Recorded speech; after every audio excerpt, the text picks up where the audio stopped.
Hey everyone, we're going to be talking about the gigantic system and what happens when little things go up against big things.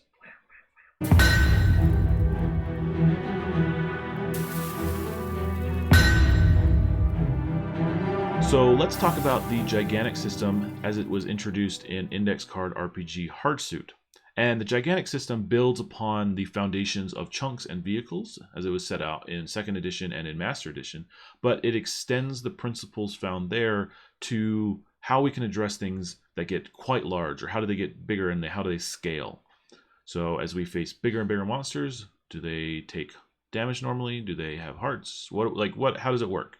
And so few basic principles, but starting with the baseline, which is the first category, and that is base. The base size or category within the gigantic system is essentially anything that's kind of human size, stuff that we deal with every day, your standard goblin, your standard human, maybe, a horse. That all fits within the base category, and it follows the normal rules of ICRPG.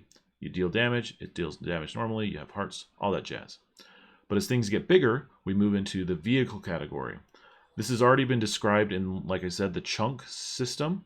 And these vehicle sizes are things like tanks, power suits, wagons, small boats, all those kind of stuff. That fits within the vehicle.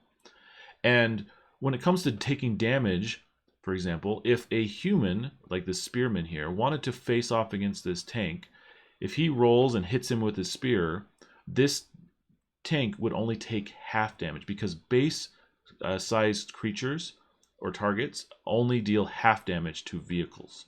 So if he rolls an 8 for damage, the vehicle only takes 4 damage. But if a vehicle decides to go up against the spearman, the vehicle does twice as much damage or 2 times damage to whatever is rolled against the base target. So if our tank rolls guns and shoots at the spearman and he rolls a 7, the base human, the spearman, actually takes 14 damage from that single attack because you times the damage by 2.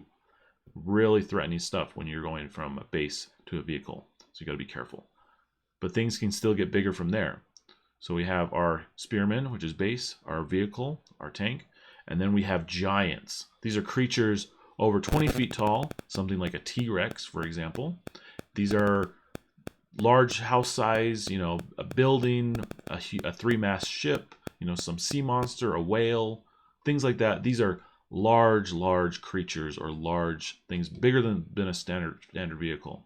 How this works is if we have a base creature, base creatures cannot harm creatures giant or larger. So yes, our spearman could come up and stab at our T-Rex, but in reality, would he really harm the giant? Maybe, maybe not. It would take something pretty serious to do so.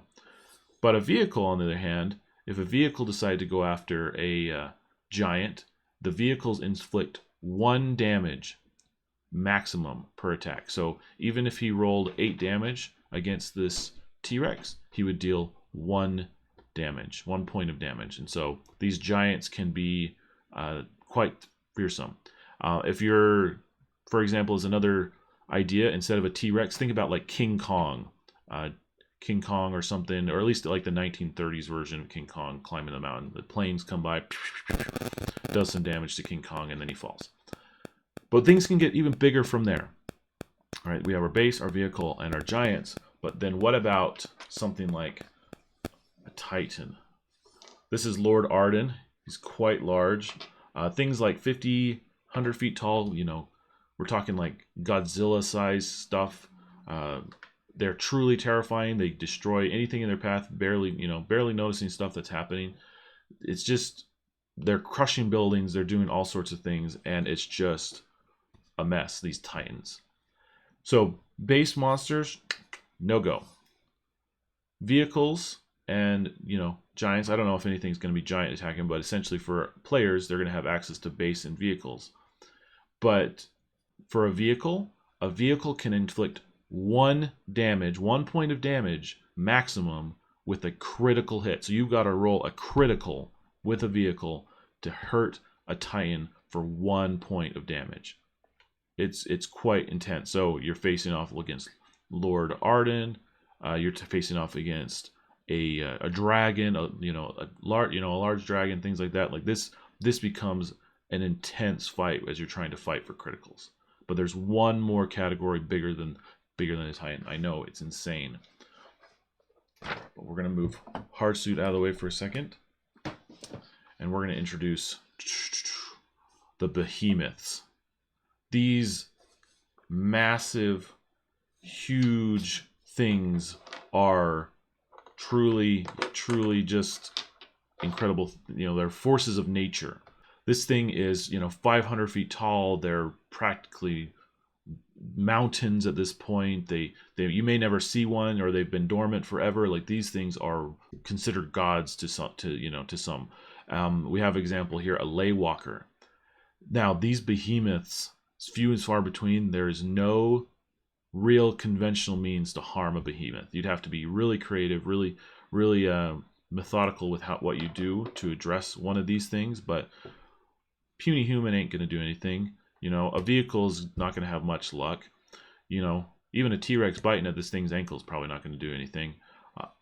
And we all know Lord Arden's not going to mess with it. So these behemoths are just massive. But don't worry. As you introduce the gigantic system into your game, this is a way of addressing size and what to do. But even though things can get quite large, there's always creative and clever ways to address it, and that can be part of the game itself. Even when you're feeling small, you can still face large things as you work through the adventure, through the campaign, trying to solve these big problems. But what do you think? How would you use the gigantic system in your game? How would you make things different based off the size or comparison between a puny human and a behemoth like a Waywalker or something even bigger? But love to hear about those in the comments and tell your stories, especially if you've ever faced a behemoth yourself. Love to hear about those. But for now, let's head back to the kiln and keep working on the next project.